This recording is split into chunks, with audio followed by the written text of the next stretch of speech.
या जब रिस्ट्रिक्शन हटाई गई तो हमने उसके काफ़ी देर बाद यहाँ पे रिस्ट्रिक्शन हटाई। उसमें कोई चांस ना लेते हुए लगभग 10,000 सर्विस प्रोवाइडर ऐसे हैं डिफरेंट सेक्टर से जिनको ट्रेन किया गया और बहुत सारे लोगों की टेस्टिंग की गई। उसके बाद 3,000 से ज़्यादा उलेमा से हम मिले, उनसे हमने बार बार मौजूदा अपील की, गुजारिश की, रिक्वेस्ट की कि आप मसाजिद से अनाउंस करें इस चीज़ का जो प्रिकॉशंस लेने की ज़रूरत है।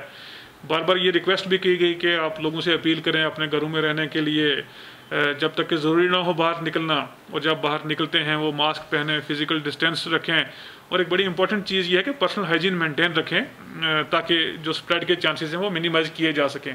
तो डिफरेंट फ्रंट्स पे काम हुआ है। एक तो जो कोविड केयर सेंटर हमने बनाए लगभग 3,000 बेडेड एक फेज़ में यहाँ पे जो बनाए गए, आज वो यूज़ में आ रहे हैं। आपने देखा बहुत बड़ी सिटीज़ में इतना इंफ्रास्ट्रक्चर यहाँ नहीं था, किस किस्म का क्राइसिस हुआ। आज श्रीनगर में इतने ज़्यादा जो नंबर ऑफ़ केसेस आ रहे हैं उसके बावजूद उनको प्रॉपरली अकोमोडेट करने के लिए जो कोविड केयर सेंटर हैं वो बनाए गए हैं। हेल्थ इंफ्रास्ट्रक्चर में भी इम्प्रूवमेंट काफ़ी हुई है और मुझे लगता है काफ़ी होने की ज़रूरत है जो आने वाले दिनों में होगी।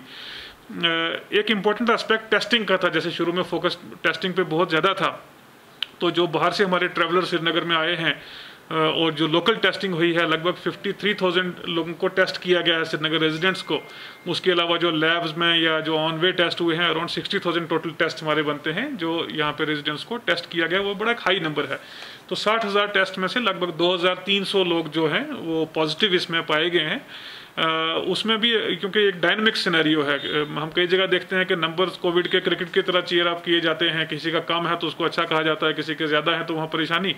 लेकिन ये डायनामिक सिचुएशन है कि जहाँ पॉजिटिव हो रहे हैं वहाँ पे लोग रिकवरी के बाद डिस्चार्ज भी हो रहे हैं, अपने घरों में जा रहे हैं। तो कल तक की सूरत हाल ये थी कि जब हमारे पास 1900 टोटल पॉजिटिव केसेस थे, उसमें से 1300 से ज़्यादा लोग डिस्चार्ज होने के बाद घर जा चुके थे और 600 एक्टिव पॉजिटिव केसेस हमारे पास श्रीनगर डिस्ट्रिक्ट में थे। ये फिगर जो है ये रहेगी, पॉजिटिव केसेस और भी आएंगे, बढ़ेंगे और लोग डिस्चार्ज होते रहेंगे। डायनामिक एक फ्लूइड सिचुएशन है, डायनामिक ये रहेगा। इसमें ज़रूरी है कि जो प्रिकॉशंस हैं वो लिए जाएं, बार बार उस पर हम फोकस करते हैं क्योंकि आपने जैसे देखा रिसेंटली स्कीम्स की तरफ से मेडिकल कॉलेज या जितने भी एक्सपर्ट्स हैं मेडिकल के उन सब ने दिया। मैंने जो डायरेक्टर एम्स हैं उनका आपने वीडियो देखा, जितने भी एक्सपर्ट्स हैं उन्होंने कहा कि इस टाइम लॉकडाउन रखना फिर से बड़ा ज़रूरी है क्योंकि कुछ क्लस्टर ऑफ केसेस काफ़ी जगह पे इमर्ज हो रहे हैं, तो उन लोकलाइज्ड एरिया में वो लॉकडाउन होना ज़रूरी है इसको प्रिवेंट करने के लिए। लेकिन इसके साथ साथ ये अंडरस्टैंड करना ज़रूरी है, जैसे हमने पहले भी जब लॉकडाउन ओपन करने की पब्लिक की डिमांड थी तब भी हमने यही कहा था कि जब आपके पास दो ऑप्शन है, एक कंप्लीट लॉकडाउन की और दूसरा प्रिकॉशंस की, कि आप मास्क, फिजिकल डिस्टेंसिंग या पर्सनल हाइजीन की हम बात करते हैं, तो मुझे लगता है कि हम सबको मिलकर सेकंड जो ऑप्शन है उसको अडॉप्ट करने की ज़रूरत है। इस पर वर्क हो रहा है। जो अराउंड 130 इस टाइम कंटेनमेंट जोन्स पूरे हो जाते हैं क्योंकि रिसेंटली पिछले एक हफ्ते में जो केसेस आए हैं कई नई जगहों से आए हैं, तो उनको कंटेनमेंट जोन डिक्लेयर किया गया है। अभी उसको लेके रिस्ट्रिक्शंस भी हैं इसमें, क्योंकि पेरीमीटर रिस्ट्रिक्शंस रहती हैं, उसको अंडरस्टैंड करना ज़रूरी है कि जो कंटेनमेंट जोन है उसमें रिस्ट्रिक्शन है, और क्योंकि शहर का मैक्सिमम एरिया कंटेनमेंट जोन में आता है तो इसलिए उसमें रिस्ट्रिक्शंस रखी गई है। मैं सिर्फ डिस्ट्रिक्ट पे ही कमेंट करूँगा कि जितना नंबर ऑफ सैंपल्स हमें परमिटेड है एक दिन में वो हम कर रहे हैं। अब लैब्स की कैपेसिटी है, कई बार उसमें सर्च ज़्यादा हो जाती है, नंबर ऑफ केसेज उस पर, नंबर ऑफ जब सैंपल्स उनके पास ज़्यादा है तो उसमें वो टाइम लग रहा है, तो वहाँ से भी वो क्लियरेंस की कोशिश करते हैं। क्योंकि अब ये जो टाइम लगता है सैंपल्स को आने में वो थोड़ा हमारा उसके बियॉन्ड आ जाता है, क्योंकि जो लेबोरेटरी में लोग हैं वो बहुत मेहनत कर रहे हैं, 24/7 वहाँ काम करते हैं। एट एन एवरेज 18 घंटे लोग ये मशीनें चला के वहाँ काम कर रहे हैं। जब नंबर ऑफ सैंपल्स बहुत ज़्यादा बढ़ जाता है तो ऑब्वियसली इसमें टाइम लग रहा है। आपको याद होगा कि मई के महीने में जब हमारे पास हज़ारों की तादाद में लोग थे, एट एन एवरेज 10,000 से 12,000 लोग जब हमारे पास यहाँ पे थे, तो तब टेस्ट को बहुत टाइम लग रहा था। उसके बाद जब वो नंबर ऑफ सैंपल्स कम हुआ, ट्रैवलर्स का नंबर कम हुआ, उसके बाद लाइक एयरपोर्ट, बाकी जितने भी हमारे लोकल सैंपल्स थे या जो रोड ट्रांसपोर्ट से लोग आ रहे थे, उनका सैंपल भी एक दिन बाद मिल रहा था और कई केसेस में 7 डे भी मिल रहा था। तो ये प्योरली डिपेंड करता है कि नंबर ऑफ सैंपल्स आप कितना भेज रहे हैं। लगभग 3500 की कैपेसिटी डिफरेंट लैब्स में है, वो पूल टेस्टिंग भी करते हैं, उसकी वजह से नंबर बढ़ता भी है। लेकिन अभी पिछले दिनों में काफ़ी जो नंबर है वो ज़्यादा रहा है। हम बहुत स्ट्रिक्ट इस चीज़ को लेके हैं, जो कंटेनमेंट जोन में पेरीमीटर रिस्ट्रिक्शन करनी है, इसको सिर्फ रिस्ट्रिक्शन के हवाले से ही स्टडी करना या डिस्कस करना मुझे लगता है ये ज़्यादती होगी हेल्थ प्रोफेशनल्स के साथ, लोगों के साथ, और हम तमाम लोगों के साथ जो इसमें स्टेक होल्डर हैं, कि जब हम रिस्ट्रिक्शन की या लॉकडाउन की बात करते हैं तो उसका मतलब ये नहीं कि आपने सिर्फ सड़क बंद कर दी, रास्ता बंद कर दिया, लोगों में घरों में रोक दिया, नहीं।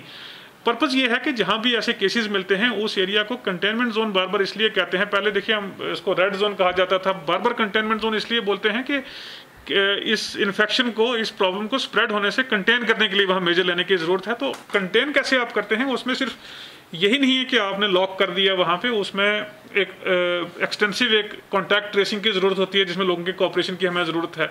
Door to door health survey maximum areas में श्रीनगर में हुआ, आप उसे बखूबी वाकिफ़ हैं, वो डेटा यूज़ किया जाता है। फिर लोगों की वहाँ पे टेस्टिंग की जाती है, जो सैम्पलिंग करते हैं वहाँ पे, तो मल्टीपल पैरामीटर्स हैं जिस पे काम होता है। जब एक पर्टिकुलर टाइम निकल जाता है कि वहाँ से केसेस नहीं आते तो वो एरिया डाउनग्रेड किया जाता है। इसलिए ज़रूरी ये है कि हम एहतियात अपनी पर्सनल लाइफ में बरतना शुरू करें, वहाँ से पब्लिक लाइफ तक ये जाए जो प्रिकॉशन लेने की ज़रूरत है। तो डेफिनेटली ये जो लॉकडाउन है ये खुद हटेगा जब नंबर ऑफ केसेस डाउन हो जाते हैं। एक कंटेनमेंट जोन में जब पेरीमीटर रिस्ट्रिक्शंस रखी जाती हैं, जब उसको एरिया को बंद किया जाता है, तो मुझे लगता है कि एक इशारा ही काफ़ी होना चाहिए लोगों के लिए कि इस इलाके में खतरा है, अपनी गाड़ी में चल रहे हैं। वायरस शायद विजिबल नहीं है इसलिए उसकी थ्रेट कम महसूस करते हैं। जब कंटेनमेंट जोन में वो रिस्ट्रिक्शंस रखी जाती हैं तो वो इसलिए हैं कि यहाँ से ना कोई अंदर आए ना बाहर जाए। अनफॉर्चुनेटली बहुत सारे कंटेनमेंट जोन ऐसे हैं जिसमें देखा गया कि जो बैरिकेड्स लगाए गए हैं, जो पेरीमीटर रिस्ट्रिक्शन रखी गई हैं, वो लोगों ने खुद वहाँ से रिमूव की हैं। वो उनको खुद एक उसकी वजह से खतरा पोज होता है, खुद एक थ्रेट होती है और नंबर ऑफ केसेस आने वाले दिनों में वहाँ बढ़ने का हमें खतरा हो सकता है। इसलिए हर एक चीज़ में आप लीगल या पेनल एक्शन करें, उससे बेहतर ये है कि पब्लिक उस चीज़ को ऑन करे।